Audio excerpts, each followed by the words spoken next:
মোদী যত বড় শক্তিমান হও, 18 কোটি মানুষের কাছে তুমি তুচ্ছ। তোমার শক্তি, সাহস, টাকা, অহংকার থাকতে পারে, আমাদের সবচেয়ে বড় জোর ঈমান। আমাদের ঈমানের জোর অনেক শক্ত।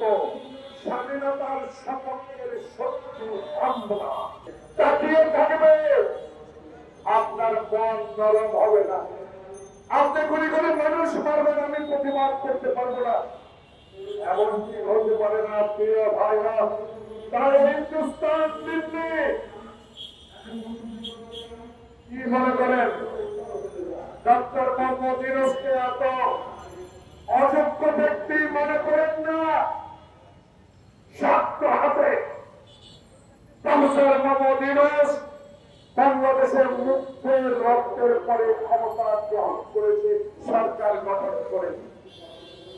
আমাদের দৃঢ় বিশ্বাস থাকবে, আমাদের আস্থা থাকবে, আমাদের সমর্থন থাকবে, আমাদের অভিনন্দন থাকবে।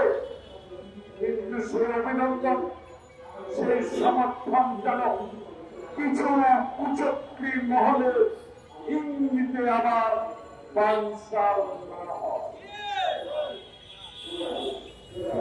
বানচাল হলে দুর্গতে পড়বে মানুষ। কারণ 16 বছর হাসিনার অত্যাচারে কোটি কোটি মানুষকে কোটিপতি বানিয়ে দিয়েছেন। তারা তো অসহায় নয়, তারা তো ঠিকই উচ্চমানের জীবন যাপন করেই যাচ্ছে। আমরা খেতে খাওয়া মানুষগুলো যারা এনাগরের বিরুদ্ধে, যারা মেহেদির বিরুদ্ধে, যারা হারুনের বিরুদ্ধে, যারা মনোজনের বিরুদ্ধে, যারা আমরা সংগ্রাম করেছি, আমরা মেহনতি মানুষ, আমাদের অর্থ নাই, আমরা কষ্ট করেই যাচ্ছি। শুধু কষ্ট করে মানুষেরাই স্বাধীনতা ভোগ করার অধিকার আপনাদেরকে কেন দেবে? আপনারা চোর, আপনারা টাকা, আপনারা গণতন্ত্র হত্যা করে তার গরিব মানুষেরা আপনাদেরকে সেই সুযোগ গ্রহণ করতে দিবে না।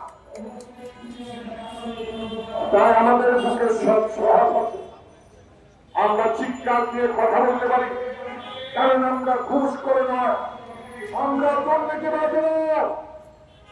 আমার নেতা শহীদ জিয়া সজ্জন ব্যক্তি, আমার নেত্রী এরশাদ বিরোধী আন্দোলনে ৮৮ লাভ করেছে। আমার নেতা তারেক রহমান মেরুদণ্ড ভেঙে যাওয়ার পরেও এখনো অনড়। তাহলে আমরা এমন এক নেতা নেত্রী কর্মী, আমরা চিৎকার দিয়ে বলবো, হিন্দুস্তান মোদী যত বড় শক্তিমান হও, 18 কোটি মানুষের কাছে তুমি তুচ্ছ। তোমার শক্তি, সাহস, টাকা, অহংকার থাকতে পারে, আমাদের সবচেয়ে বড় জোর ঈমান। আমাদের ঈমানের জোর অনেক শক্ত। স্বাধীনতার সপক্ষের শক্তি আমরা, স্বাধীনতার যোদ্ধা আমরা। আমার নেতা সেক্টরের কমান্ডার, আমার নেতা স্বাধীনতার ঘোষক। আমাদের শক্তি সহজ অনেক, এই শক্তি নিয়েই তারেক রহমান বারবার আপনার কাছে অনুরোধ করছে, আসুন